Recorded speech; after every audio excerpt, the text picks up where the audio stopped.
السلام عليكم ورحمة الله.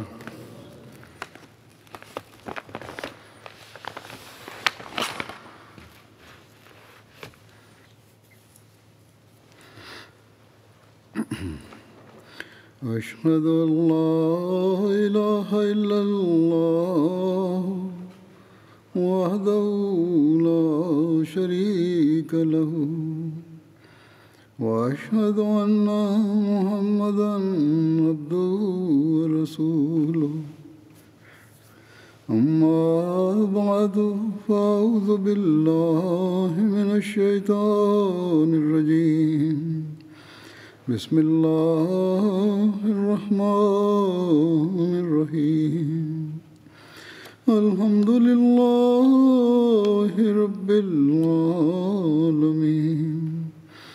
الرحمن الرحيم مالك يوم الدين إياك نعبد وإياك نستعين اهدنا الصراط المستقيم صراط الذين أنعمت عليهم غير المغضوب عليهم ولا الضالين.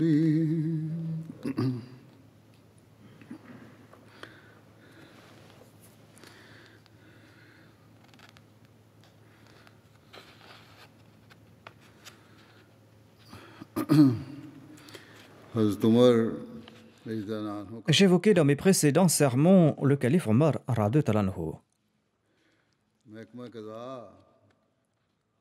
Le département de la Qada ou le tribunal d'arbitrage a été fondé par le calife Omar radhiyallahu anhu.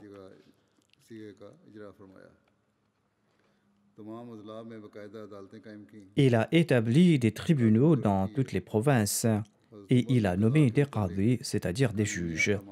Et il a aussi émis des ordres juridiques concernant la Qada ou ce tribunal d'arbitrage. Il choisissait des experts en jurisprudence comme qadi. Or, le calife Omar ne se contentait pas de cet unique critère. Il mettait aussi à l'épreuve les qadis. Et il avait fixé des salaires importants pour les juges afin qu'ils ne soient pas enclins à rendre des verdicts inappropriés. Et il nommait des personnes riches et respectées comme qadi afin qu'ils ne soient pas influencés au moment de rendre leur verdict. Le calife Omar a encouragé les juges à faire preuve d'équité dans leur verdict. Il y avait un différend entre le calife Omar et Ubay bin Ka'b. Ubay bin Ka'b a référé l'affaire au tribunal de Zayd bin Thabit. Zayd bin Thabit a convoqué le calife Omar et Ubay. Et Zayd a honoré le calife Omar. Le calife Omar lui a dit « Ceci est le premier acte injuste que tu as commis. » Et en disant cela, le calife Omar est parti s'asseoir à côté de Ubay. C'est-à-dire, ils étaient tous deux parties prenantes dans l'affaire et ils devaient être traités comme tels et placés au même endroit, au lieu de conférer quelque honneur à Omar en raison de son poste de calife. Hazrat Muslim Maud évoque en ces termes cet incident. Il déclare qu'il y avait un différend entre Omar, le deuxième calife de l'islam, et Ubay bin Ka'b. L'affaire a été présentée au qadi. Il a convoqué le calife Omar radhiyallahu anhu. Et lorsque le calife Omar s'est présenté, le juge lui a laissé sa place.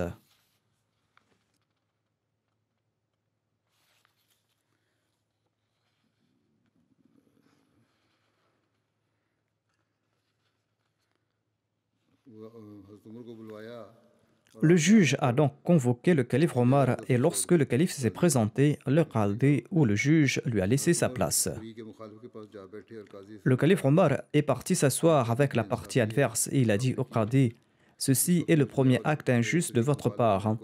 Il ne faut pas faire de différence entre moi et la partie adverse. »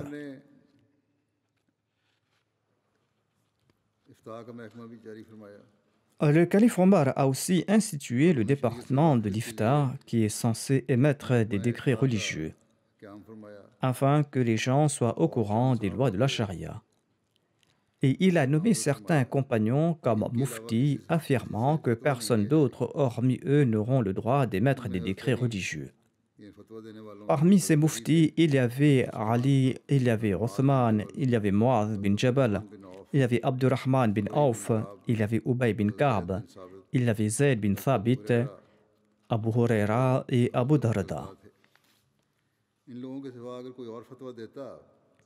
Le calife Omar empêchait toute autre personne d'émettre des fatwas.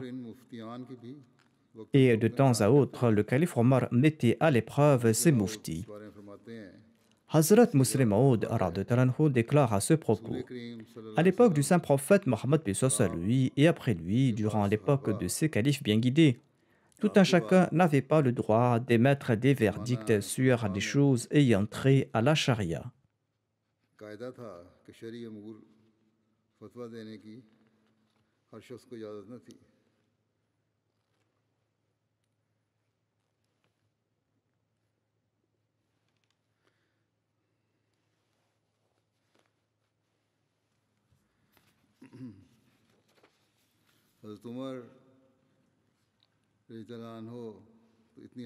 Le calife Omar était si prudent à cet égard que l'un des compagnons, probablement Abdullah bin Masoud, qui était aussi un grand expert en sciences religieuses et un homme respecté, avait émis un décret sur un point et le calife en a été informé.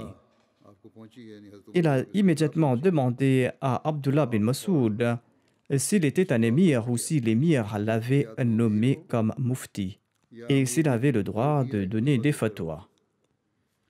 En fait, si tout un chacun a le droit d'émettre des fatwas ou des édits religieux, cela va créer de nombreux problèmes. Et ces nombreuses fatwas peuvent être source d'égarement pour les gens, car parfois, il existe deux fatwas différentes sur une même question, et ces deux fatwas sont correctes. C'est-à-dire, la fatwa est émise en fonction des circonstances. Et si les questions sont examinées en profondeur, on fera preuve d'une certaine flexibilité. Une fatwa s'appliquera dans un cas et une autre dans un autre cas. Mais cela peut être difficile pour le commun des mortels de saisir ces différences entre ces deux fatwas et de comprendre que ces deux fatwas sont correctes.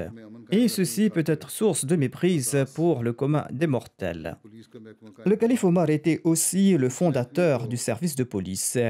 Il a mis en place ce service de police pour maintenir la paix dans le pays. Ce département gérait les questions ayant trait à la reddition des comptes, à l'ordre public, la surveillance des marchés. C'est-à-dire, ce département veillait à ce que les gens respectaient les règles mises en œuvre ou non. Ce département s'assurait que l'on respecte les droits de celui qui était lésé. Et ce département gérait ses affaires administratives tant que l'affaire n'était pas présentée au juge. Ainsi donc, le département de la police était habilité à contrôler le marché et l'ordre public. Le calife Omar avait également construit des prisons. Avant cela, les prisons étaient inexistantes et les criminels étaient sévèrement punis.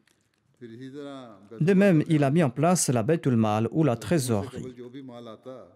Avant lui, toute richesse qui était reçue par l'État était immédiatement distribuée. À l'époque du calife Abu Bakr, on avait acheté une maison et on l'avait dédiée à la Baytul Mal, mais elle restait fermée car tout bien reçu était distribué immédiatement. On a reçu la somme de 500 000 Jubahrain en l'an 15 de l'Hégire. Sur ce, le calife Omar a demandé conseil aux compagnons sur la gestion de ce montant. Selon un point de vue, il fallait suivre la pratique des sultans de la Syrie qui avaient un département du trésor. Le calife Omar a apprécié ce point de vue et il a fondé le département du trésor à Médine. Abdullah bin Arqam a été nommé responsable de la trésorerie. Plus tard, des trésoreries ont été établies dans les capitales de toutes les provinces. Le calife Omar était très économe dans la construction des bâtiments, mais il a construit des bâtiments très solides et magnifiques pour la trésorerie. Plus tard, des vigiles ont également été affectés à la surveillance de la trésorerie. Omar radhiyallahu anhu lui-même assurait la protection des biens du trésor. Selon un récit, l'esclave affranchi d'Othman bin Affan raconte ceci. J'étais avec Othman dans la région d'Alia avec son bétail par un jour d'une chaleur torride. Alia est une vallée située entre 6 et 12 kilomètres de Médine dans la direction du Neige. Othman a vu un homme conduire 2 jeunes chameaux. Sur ce, Othman a déclaré: qu'est-ce qui arrive avec cet individu? Cela aurait été mieux pour lui s'il était resté à Médine et qu'il soit sorti après que le temps se soit rafraîchi. Quand l'homme s'est rapproché, Othman a dit à son serviteur: va voir c'est qui. Le domestique a répondu qu'il s'agissait d'un homme enveloppé dans un manteau et conduisant 2 jeunes chameaux. Quand l'individu s'est rapproché davantage, Othman a dit encore une fois à son domestique: va voir c'est qui. Le domestique déclare que j'ai constaté qu'il s'agissait en fait du calife Omar bin al-Khattab. Et je me suis exclamé: c'est l'émir des croyants. Othman s'est levé et il a sorti sa tête de la porte. Mais étant donné qu'un vent chaud a soufflé, il a mis sa tête à l'intérieur et il s'est immédiatement tourné à nouveau vers le calife Omar. Et il lui a dit: quelle contrainte vous a poussé à sortir de votre maison par cette chaleur? Le calife Omar a répondu: ces 2 chameaux offerts en aumône étaient restés en arrière, tous les autres chameaux ont été emportés et j'ai voulu les emmener au pâturage et j'avais peur qu'on les perde et qu'Allah m'interroge à leur sujet. Othman a déclaré: ô émir des croyants, venez à l'ombre et buvez un peu d'eau, nous sommes là à votre service. Nous allons faire le nécessaire pour envoyer ces chameaux. Le calife Omar a déclaré: retournez à votre ombre, allez vous asseoir à l'ombre. L'esclave affranchi d'Othman a déclaré: nous sommes là à votre service. Sur ce, Omar a déclaré: retournez sous votre ombre. Puis Omar est parti. Othman a déclaré: quiconque veut voir Al-Qawi al-Amin, c'est-à-dire celui qui est fort et dit de confiance, eh bien, qu'il regarde cette personne, c'est-à-dire le calife Omar. Selon un autre récit, Omar bin Nafi relate qu'Abu Bakr bin Nisa avait l'habitude de dire: je suis venu voir Omar bin Khattab, Othman bin Affan et Ali bin Abi Talib au moment de la distribution de l'aumône. Othman était assis à l'ombre et Ali se tenait à côté de lui et il lui répétait ce que Omar lui disait. Omar se tenait au soleil malgré la chaleur torride et il portait 2 manteaux noirs, l'un comme pagne et l'autre sur la tête. Et il inspectait les chameaux offerts en aumône et il consignait les couleurs des chameaux et leur âge. Ali a demandé à Othman: as-tu lu dans le livre d'Allah la parole de la fille de Shuaib? Celle-ci avait en effet déclaré: Inna khayra man ista'jarta al-qawiyul amin. Elle avait dit à son père qu'il est préférable que tu embauches celui qui est fort et digne de confiance. Ensuite, Ali a désigné Omar et il a dit qu'il s'agissait du même Al-Qawi al-Amin. Hazrat Muslim Maud relate cet incident concernant le calife Omar.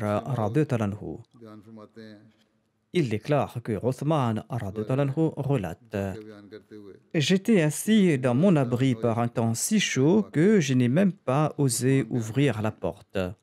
Sur ce, mon domestique m'a dit qu'il y avait une personne qui marchait dehors sous le soleil brûlant. Quand j'ai écarté le voile, j'ai vu un homme dont le visage était brûlé par la chaleur. Je lui ai répondu qu'il s'agissait peut-être d'un voyageur. Mais il ne fallut pas longtemps avant que l'homme ne se rapproche de mon abri et j'ai constaté qu'il s'agissait du calife Omar radhiyallahu anhu.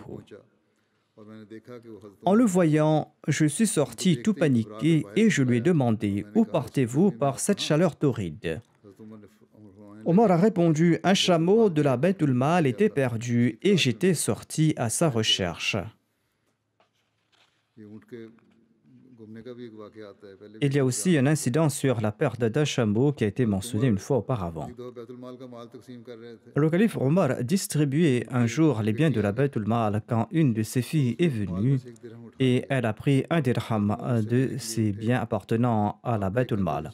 Omar s'est levé pour reprendre cette pièce et son vêtement s'est abaissé de ses épaules et la fille a couru vers sa famille en pleurant et elle a placé cette pièce dans sa bouche.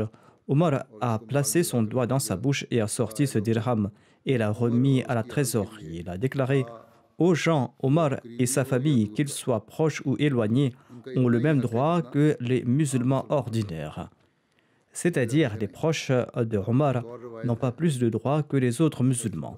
Selon un autre récit, Abu Moussa a balayé une fois la trésorerie lorsqu'il est tombé sur un dirham. Un enfant en bas âge de Omar passait par là et il lui a offert cette pièce. Quand Omar a vu le dirham dans la main de l'enfant, il a questionné à ce sujet et l'enfant a dit « C'est Abu Moussa qui m'a offert cela ». Après avoir découvert que ce dirham appartenait à la Bayt al-Mal, le calife Omar a déclaré « Ô Abu Moussa, n'as-tu trouvé personne parmi les habitants de Médine plus dans le besoin que la maison de Omar? Désires-tu qu'aucun ne soit exclu de la Oumma du saint prophète Mohammed lui, mais qu'il nous demande réparation pour ce tort ?» Ensuite, il a placé ce dirham à la trésorerie. Le calife Omar a beaucoup fait dans le domaine du bien-être social et du bien-être de la population.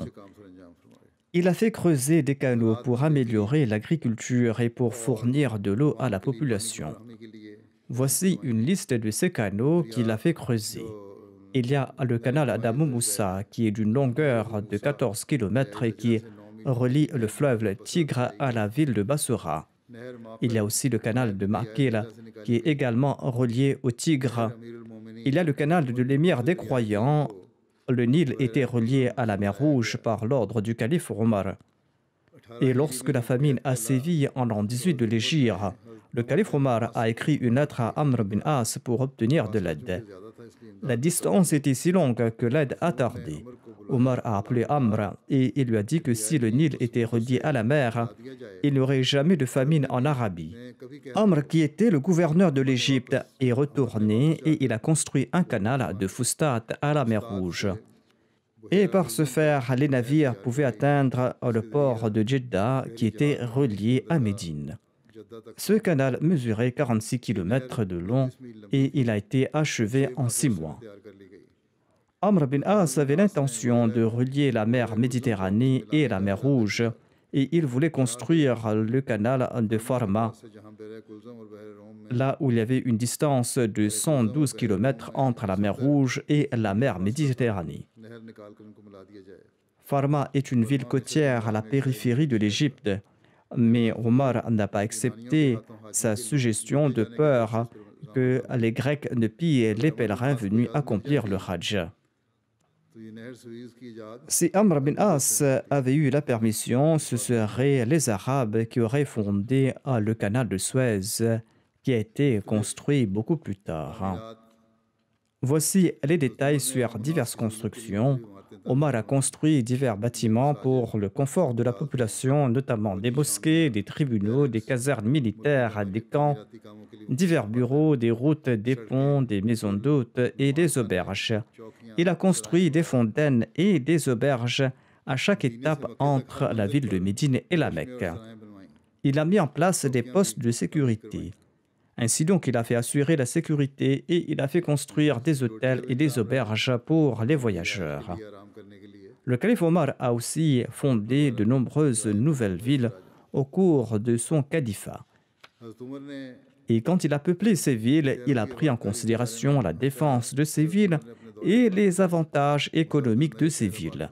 L'emplacement de ces villes indique la perspicacité militaire et politique du calife Omar et sa connaissance des principes de colonisation. Ces villes ont bénéficié à la fois au cours des situations de guerre et de paix. Et Omar a tenté de coloniser des villes gisant sur la frontière entre l'Arabie et les contrées non arabes afin de prémunir toute attaque soudaine. Ces villes étaient situées d'une manière qui convenait aux Arabes. D'une part, ces villes se trouvaient sur des terres d'Arabie qui servaient de pâturage et de l'autre côté se trouvaient sur des terres luxuriantes des non-arabes où des fruits, des céréales et d'autres produits de base étaient disponibles. C'est-à-dire que l'agriculture était pratiquée de l'autre côté. Et l'emplacement de ces villes était tel qu'il n'y avait aucune barrière fluviale ou maritime entre elles. Ainsi donc, le calife Omar a fondé les villes de Bassora, de Koufa, de Fustat et bien d'autres cités. Le calife Omar a installé ces villes sur une base solide et correcte. Leurs routes et leurs sentiers étaient larges et bien planifiés. Cela prouve donc qu'il était un expert dans ce domaine. De même, le calife Omar a fondé le département de l'armée. Il a organisé l'armée régulière, il a créé des registres de l'armée selon le grade et il a aussi fixé les salaires des militaires.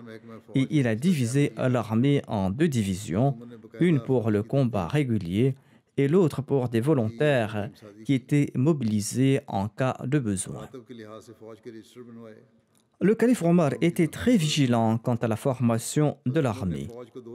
Il avait émis des stricts très stricts qu'aucun soldat ne sera autorisé à s'engager dans l'agriculture ou dans le commerce dans les pays conquis. C'est-à-dire qu'aucun soldat ne commercera ni ne cultivera la terre dans des zones qui ont été conquises, car il craignait que cela n'affecte leur esprit militaire.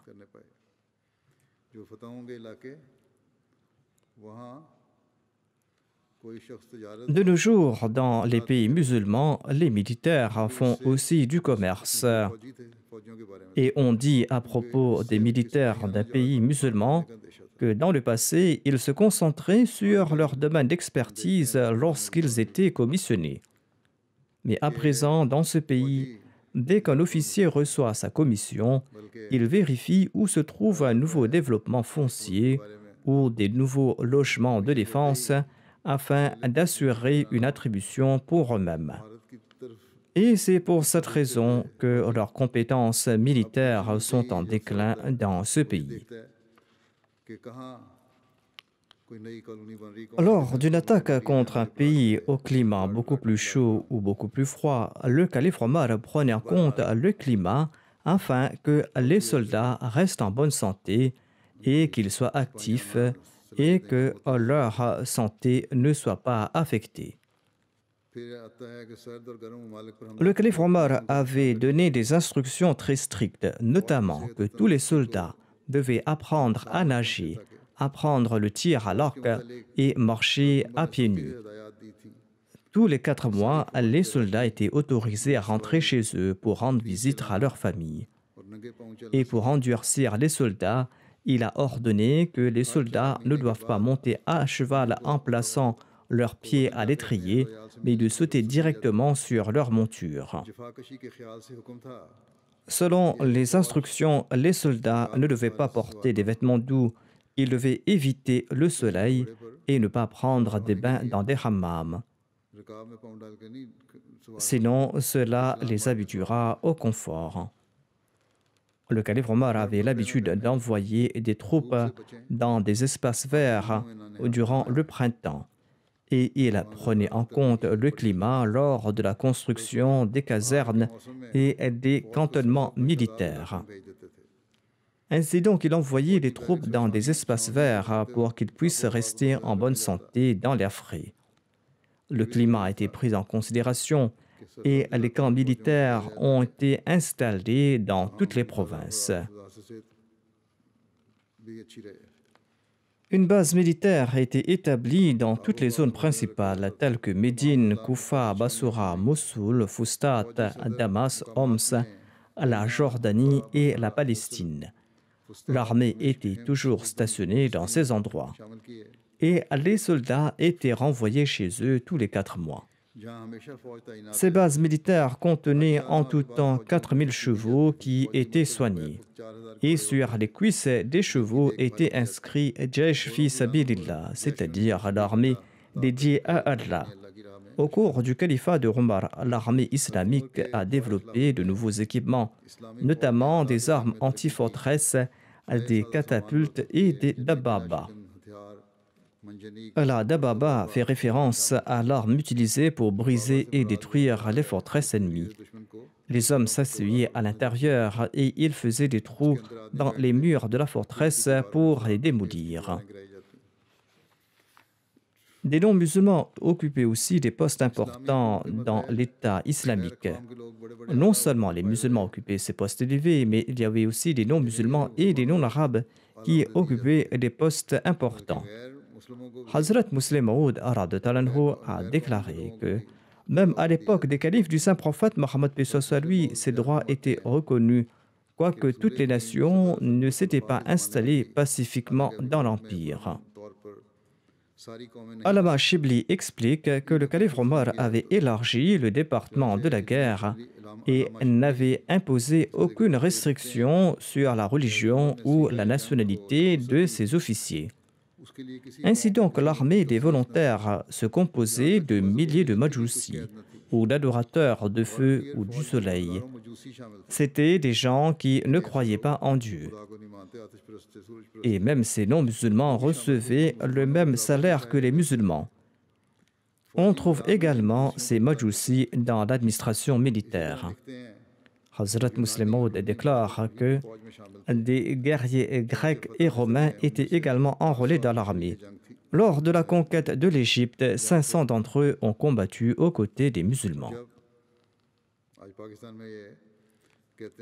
Ces jours-ci, au Pakistan, on dit qu'il faut expulser les musulmans ahmadis de l'armée car ils occupent des postes sensibles. Or, l'histoire démontre que les plus grands sacrifices ont été consentis par les officiers ahmadis pour le Pakistan. Or, c'est ainsi qu'agissent les adversaires de la communauté ahmadiyya. Lorsque Amr bin As s'est installé à Fustat, il a divisé la ville en quartiers. Les Juifs étaient aussi inclus dans ce traitement équitable. Lors de la conquête de l'Égypte, un millier de Juifs avaient rejoint l'armée islamique. Selon l'histoire, des officiers non arabes étaient également nommés dans l'armée musulmane. À l'époque du calife Omar, des Persans ont également été nommés officiers dans l'armée et les noms de certains de ces officiers sont présents dans l'histoire. Allama Shibli a cité le nom de 6 officiers. Il y avait Sia Khosro, il y avait Shahriyar, Shiruya, Shahruya et Aphrodine. Ces officiers recevaient également leur salaire du trésor public et ils figuraient dans la masse salariale régulière. Après les 4 califes, l'histoire prouve aussi que Muawiyah avait choisi un chrétien nommé Ibn Asal comme ministre des Finances. Selon les explications qui sont fournies ici, dans son Tafsir Kabir, le Muslim Maud a cité le nom d'Aphrodine, tel que je l'ai mentionné à présent. Mais l'ouvrage Al-Farouk évoque le même nom avec une différence de prononciation, notamment Afrozine, avec la lettre Zal au lieu de la lettre Dal. J'ai présenté cette différence de prononciation pour qu'il n'y ait pas de débat à ce propos à l'avenir. En ce qui concerne le contrôle du marché et le contrôle des prix, Omar et l'Islam ont interdit le fait de baisser le prix de manière déraisonnable. Hazrat Muslim Maud explique cela concernant l'interdiction de baisser les prix des articles. Il déclare que l'islam interdit également d'abaisser de manière déraisonnable les prix des articles. Baisser le prix est aussi un moyen illicite de faire des profits, car le commerçant riche oblige les commerçants les plus faibles à vendre leurs marchandises à un prix inférieur, et c'est ainsi qu'il parvient à les mettre en faillite. Il existe un incident de l'époque du calife Omar. Il visitait les marchés lorsqu'il a vu un commerçant étranger vendre des raisins secs à un prix beaucoup plus bas que les commerçants de Médine. Les commerçants de Médine ne pouvaient pas vendre leurs denrées à ce prix aussi bas. Ainsi, le calife Omar a ordonné à ce commerçant étranger de retirer sa marchandise du marché ou de les vendre au même prix que les marchands de Médine. Les marchands de Médine ne pratiquaient pas des prix élevés, mais leurs prix étaient raisonnables. Le calife a demandé à ce commerçant étranger de vendre ses denrées au même prix. Et lorsqu'on lui a demandé la raison, il a répondu que si cela était autorisé, c'est-à-dire s'il était autorisé à vendre ses denrées à ce prix, les marchands de Médine qui vendaient à un prix raisonnable vont faire faillite. Il n'y a pas de doute que certains des compagnons se sont opposés à cette action de Omar en lui présentant la parole du saint prophète Mohammed soit lui, qui demandait de ne pas interférer dans le flux du marché. Mais leur objection n'était pas valable, car ne pas interférer dans les affaires du marché signifie ne pas interférer dans le principe d'offre et de demande. Pareille action est en effet nuisible et l'État ne doit pas interférer dans la question d'offre et de la demande. Le marché doit s'ajuster automatiquement grâce à l'offre et à la demande. Sinon, cela ne va pas profiter à la population et les commerçants seront ruinés. Mais le contrôle des prix par l'État est légitime.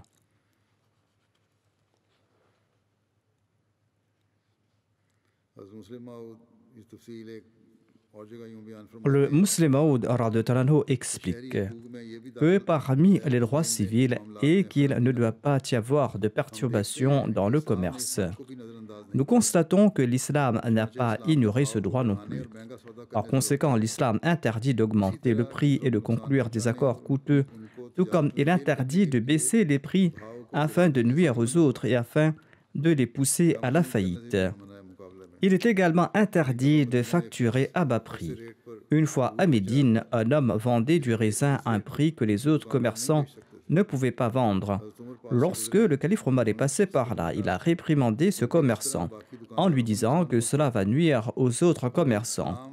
Le but de l'islam était d'empêcher des prix exorbitants et le fait de baisser les prix au seuil du déraisonnable afin que ni les commerçants ni le public ne soient lésés.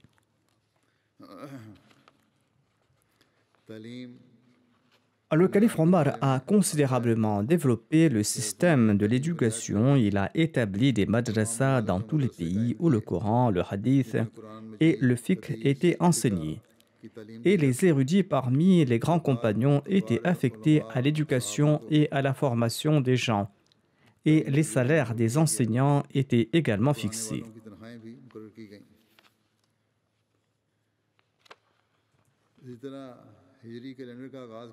Un récit du Sahih al-Bukhari explique comment le calendrier de l'hégire a été adopté. Sahal bin Saad déclare que les compagnons n'ont pas fixé la première date du calendrier islamique à partir de la première révélation reçue par le saint prophète Mohammed lui, ni à partir de la date de sa mort, mais avec son arrivée à Médine, c'est-à-dire avec l'hégire. Allama ibn Hajar Asqalani, commentateur du Sahih al-Bukhari, explique que selon l'imam Suhayli, les compagnons ont marqué le début du calendrier de l'hégire en se basant sur les paroles d'Allah le Tout-Puissant qui déclare que la masjidun ussisa ala taqwa min awwali yawmin.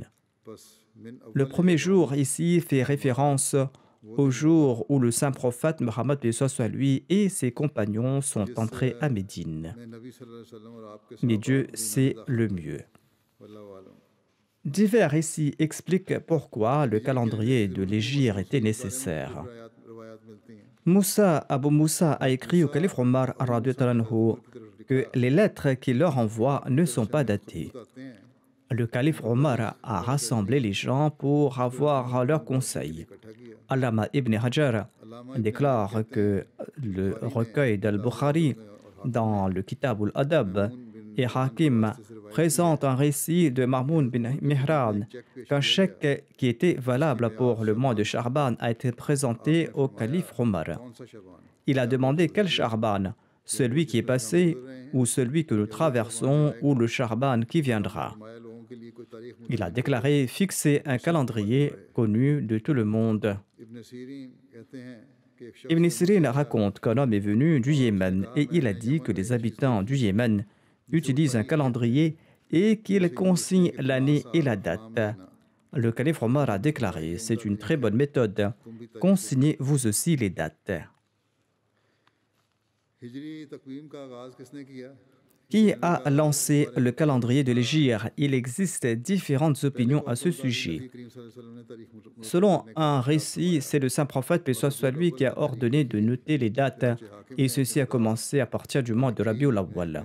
Dans son livre Al-Aqlil, Hakim rapporte d'Ibn Shahab Zuhri que lorsque le saint prophète, paix soit sur lui, est venu à Médine, il a demandé de consigner les dates. Et cette datation a débuté à partir du mois Rabiul Awwal. Alama ibn Hajar Asqalani déclare que ce récit est mu'dal, c'est-à-dire qu'il manque deux narrateurs consécutifs ou plus dans la chaîne de transmission. Selon un autre récit, le début du calendrier date du jour où le saint prophète Mohammed lui a migré vers Médine. Cependant, le récit le plus connu est contraire à ces narrations mentionnées et déclare que le calendrier de l'Hégire a été lancé à l'époque du calife Omar. Mohammed bin Yusuf Sahli, l'auteur de Subul al-Huda wa Rishad fi Sirat Khairul Ibad, relate qu'Ibn Salah a dit qu'il a vu le livre d'Abu Tahir Mahmash intitulé Ashrut. Et dans cet ouvrage, il est dit que le saint prophète Mohammed lui avait demandé de consigner une date. En écrivant une lettre aux chrétiens du Najran, il a dit à Ali: écrit, c'est la 5e année après la migration. Ainsi, selon ce récit, c'est le saint prophète Mohammed lui qui a été le premier à noter les dates et Omar a suivi cette pratique. Selon un autre récit, c'est Yarla bin Umayya du Yémen qui a commencé à écrire les dates. L'imam Ahmad a relaté cela, mais la chaîne des narrateurs est rompue entre Amr et Yarla. Selon le troisième récit, qui est le plus connu, le calendrier hégirien a commencé à l'époque du calife Omar. D'autres détails sont mentionnés sur la raison pour laquelle le calendrier de l'Hégire a commencé à partir de l'année de la migration. Lorsque Omar a demandé une consultation concernant la formation d'un calendrier annuel, l'une des suggestions était que ce calendrier devait commencer à partir de l'année de la naissance du saint prophète. Une autre était qu'on devait commencer à partir de l'année où il a été commissionné comme prophète. La troisième suggestion était qu'on devait commencer à partir de l'année où le saint prophète est décédé. Et la quatrième était qu'on devait commencer à partir de l'année où le saint prophète a migré à Médine. On a adopté cette date parce qu'il y avait des divergences d'opinion concernant l'année exacte de la naissance du saint prophète, paix soit sur lui, et l'année où il a été nommé comme prophète. Et ils n'ont pas choisi l'année où il est décédé parce que cela était cause de tristesse et de chagrin pour les musulmans. Ainsi, tous les compagnons ont accepté de marquer le début du calendrier par l'année de la migration. Les compagnons ont commencé l'année par le mois Muharram au lieu du mois Rabiul Awwal parce que le saint prophète avait décidé de migrer au cours du mois de Muharram. La deuxième Bayra d'Aqaba avait eu lieu au cours du mois Dhul Hijjah, et ceci a finalement conduit à la migration. Ainsi, le mois du Muharram était le premier mois lunaire après la deuxième Bayra d'Aqaba, et c'est le mois que le saint prophète avait choisi pour migrer. Ainsi, il était plus approprié de commencer par le mois Muharram.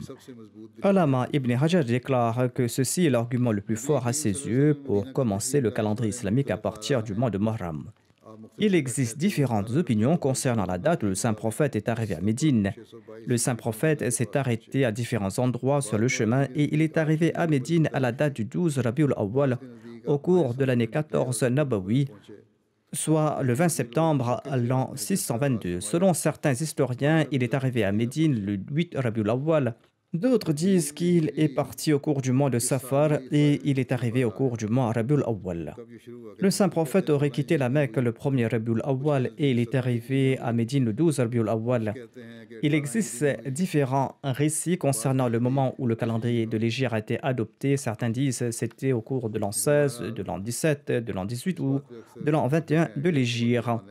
En tout cas, la plupart des chroniqueurs s'accordent à dire que ce calendrier a été établi à l'époque du calife Omar. Selon la plupart des historiens, Abul Malik bin Marwan a introduit la première pièce islamique. Certains historiens de Médine ont déclaré que les premières pièces de monnaie islamique ont été introduites à l'époque de Omar. Les mots Alhamdulillah étaient inscrits sur certaines d'entre elles et sur d'autres Muhammad Rasulullah et sur d'autres La ilaha illallah wahdahu. Mais ils n'ont pas complètement jeté les pièces utilisées à l'époque des souverains perses et sassanides.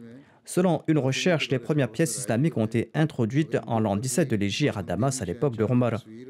Mais ces pièces contenaient aussi l'image des rois byzantins et une inscription latine.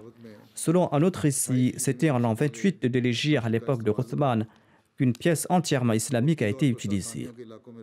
Et initialement, sur les terres perses, leurs pièces d'origine étaient utilisées et ces pièces portaient l'effigie des rois perses et aussi les mots au nom d'Allah étaient inscrits en écriture koufique. Voici la liste des projets lancés par le calife Omar. On les appelle les Awaliyat et Farouki. Allama Shibli Nourmani écrit dans son livre Al-Farouk que divers projets ont été lancés pour la première fois par le calife Omar. Et ces projets ont été répertoriés par les historiens et sont connus comme les Awaliyat, c'est-à-dire les projets lancés par Omar. Il y a en premier la Baytul Mal ou la trésorerie. Il a aussi créé des tribunaux, il a nommé des juges. Troisièmement, il a établi le système d'enregistrement des dates et des années. C'est un système qu'on utilise jusqu'aujourd'hui. Ensuite, il a attribué le titre d'Amir al-Mouminin au calife. Cinquièmement, il a créé le département officiel de l'armée. Il a aussi fixé les salaires des volontaires. Septièmement, il a établi le département officiel du Trésor. Huitièmement, il a établi un système de mesure et d'appontage. Neuvièmement, il a effectué le recensement. Dixièmement, il a commencé le système de canaux. Il a aussi fondé différentes villes comme Koufa, Basra, Gizeh, Fustat et Mossoul. Douzièmement, il a divisé les terres conquises en différentes provinces. Treizièmement, il a instauré le système d'Ushur, c'est-à-dire un impôt au taux d'un dixième. Ushur a été lancé par le calife Omar. Lorsque les musulmans se rendaient sur les terres non musulmanes pour le commerce, ils devaient payer un impôt au taux d'un dixième pour leurs transactions. Abu Moussa al-Ashari en a informé le calife Omar et le calife Omar a ordonné que les commerçants étrangers qui venaient sur les terres musulmanes devaient également être taxés au taux d'un dixième. Quatorzièmement, le calife Omar a fixé un impôt sur les produits des rivières et des percepteurs ont été nommés à cet égard. Quinzièmement, il avait donné la permission aux commerçants qui appartenaient à un pays avec lequel les musulmans n'avaient pas de traité d'entrer sur des terres musulmanes et de faire du commerce. 16e, il a établi le système de prison. Ensuite, il a lancé la punition avec le durra, qui est une forme de canne. Ensuite, il a instauré la pratique de faire des rondes la nuit et d'évaluer la condition du public. Il a établi le système de police. Il a établi des casernes de l'armée. Il a fait une distinction entre les races des chevaux Asil et Mujandis, une distinction qu'on ne faisait pas en terre arabe à l'époque. Ensuite, il a mis en place un système de signalement. Il a construit des maisons de repos et des auberges pour les voyageurs entre la Mecque et Médine. Il a établi des allocations pour les orphelins. Il a construit des maisons d'hôtes dans diverses villes. Et il a établi une règle selon laquelle un arabe ne peut pas être fait esclave même s'il est un mécréant. Il a établi aussi des allocations pour les chrétiens et les juifs qui sont confrontés à des difficultés. 28e, il a établi des bureaux. Il a fixé des salaires pour les enseignants des écoles. Et il a insisté pour qu'Abou Bakr commence à compiler les divers manuscrits du Saint-Coran dans leur ordre correct, comme enseigné par le saint prophète, paix soit lui. Et il a accompli cette tâche sous sa supervision. Il a établi le système de qiyas. Ensuite, il a établi le système d'ol qui consiste à inclure certaines personnes dans les pensions alimentaires. Ensuite, il a établi la prière Tarawih en congrégation. 34e, il a envisagé de prononcer 3 divorces à la fois en tant que talaq bayn. Il a fait comme une punition pour ceux qui se sont livrés à cette pratique.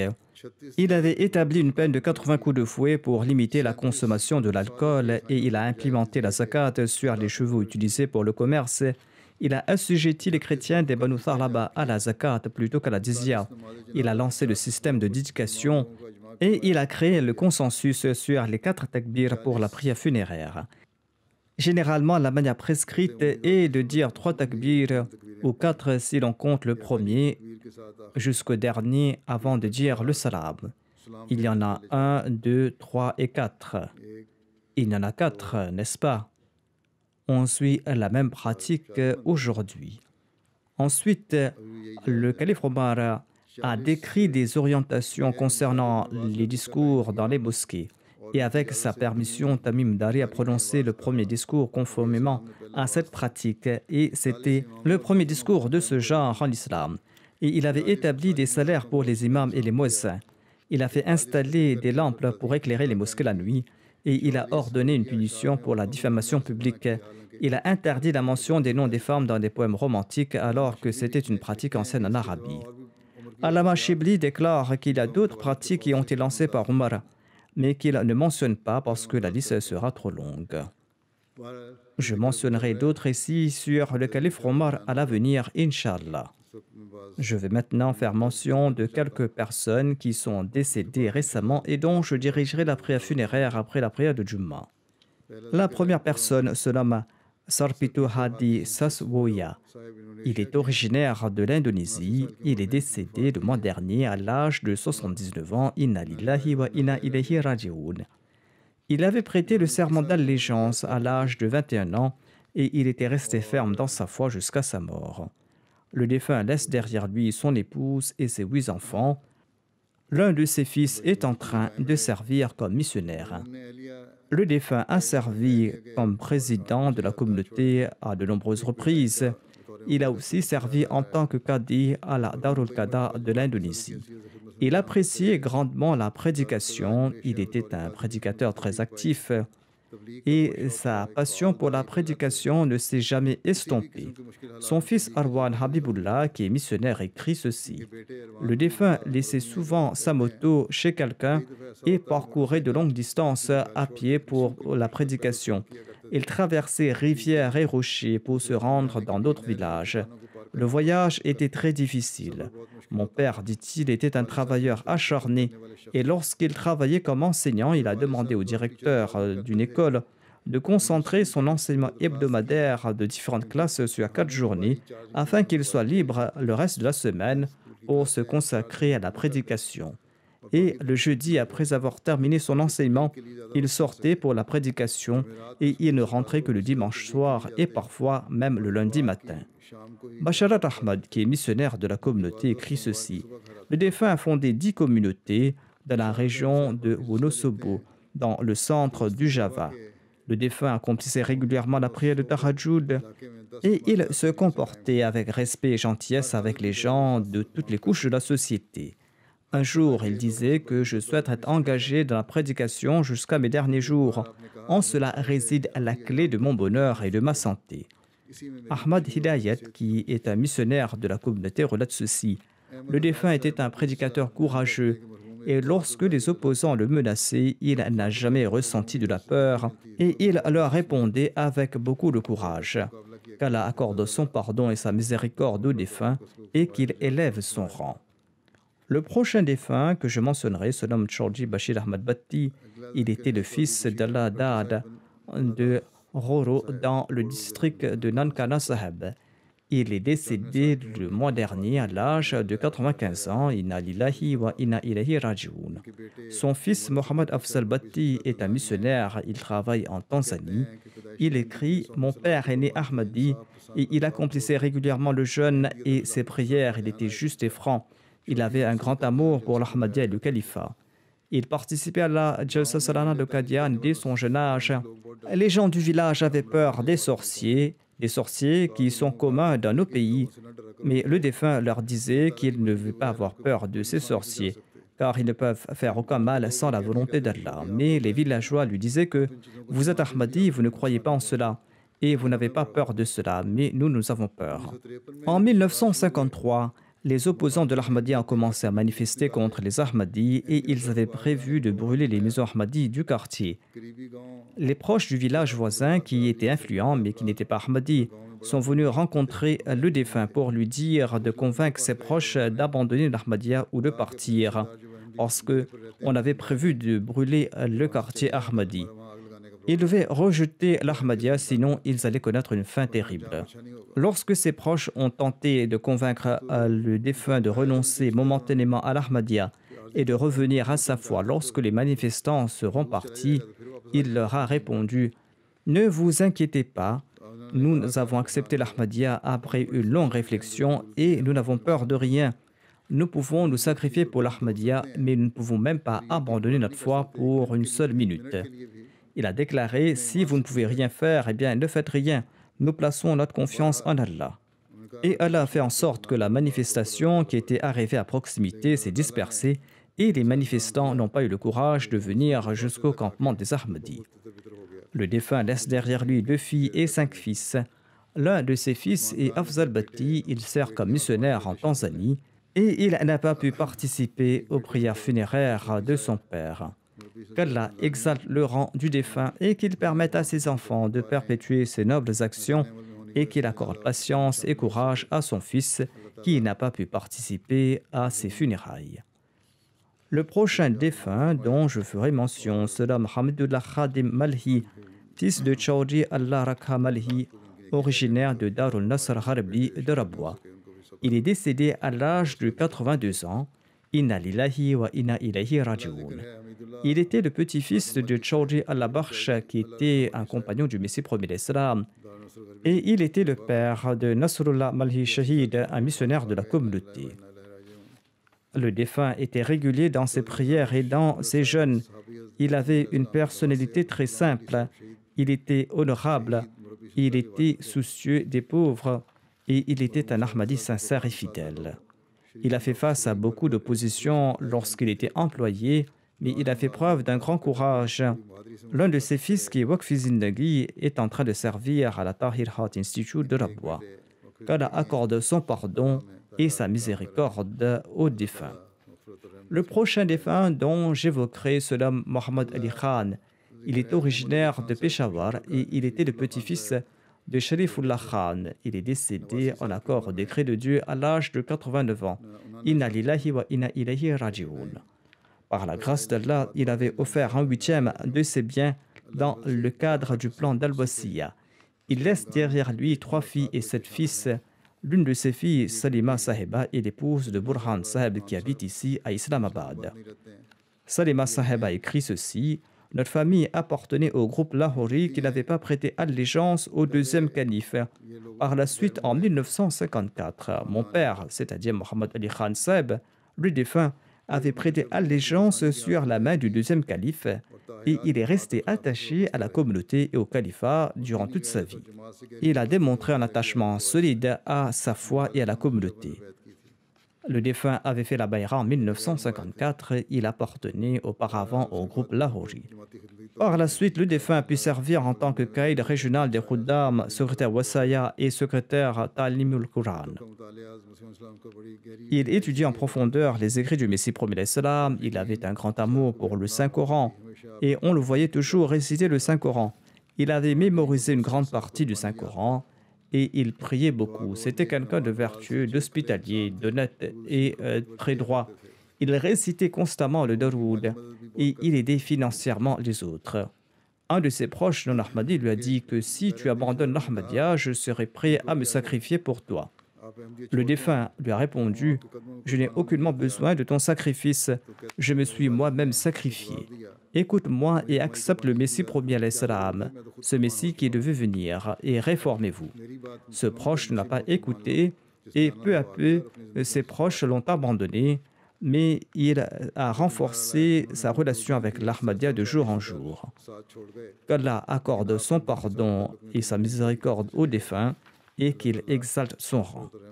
Ensuite, je vais diriger la prière funéraire de Sahibzada Mahdi Latif, qui était originaire du Maryland, aux États-Unis. Il est décédé à l'âge de 87 ans. Inna lillahi wa inna ilayhi raji'un. Sahibzada Mahdi Latif était le petit-fils de Sahibzada Abdul Latif Shahid et le fils de Sahibzada Mohammad Tayyib Latif.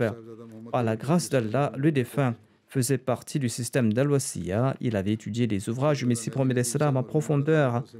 Il accomplissait régulièrement ses 5 prières quotidiennes ainsi que la prière de Tahajjud. Et il avait un grand amour pour le calife.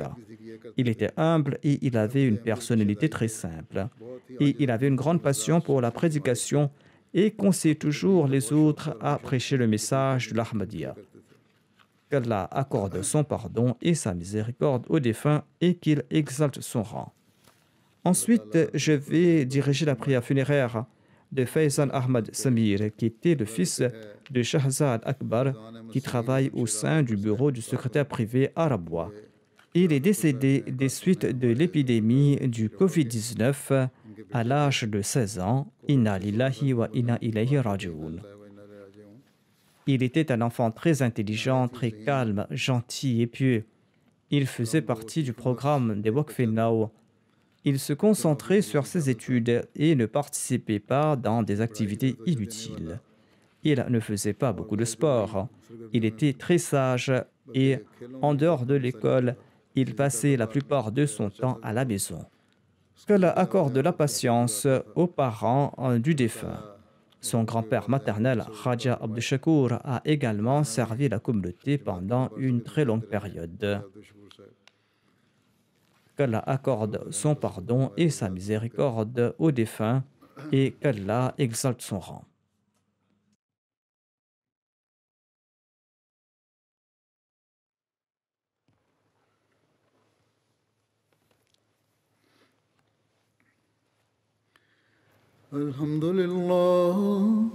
الحمد لله نحمده ونستعينه ونستغفره ونؤمن به ونتوكل عليه ونعوذ بالله من شرور أنفسنا ومن سيئات أعمالنا من يهده الله فلا مضل له ومن يضلله فلا هادي له ونشهد أن لا إله إلا الله ونشهد أن محمدا عبده ورسوله عباد الله رحمكم الله إن الله يأمر بالعدل والإحسان وإيتاء ذي القربى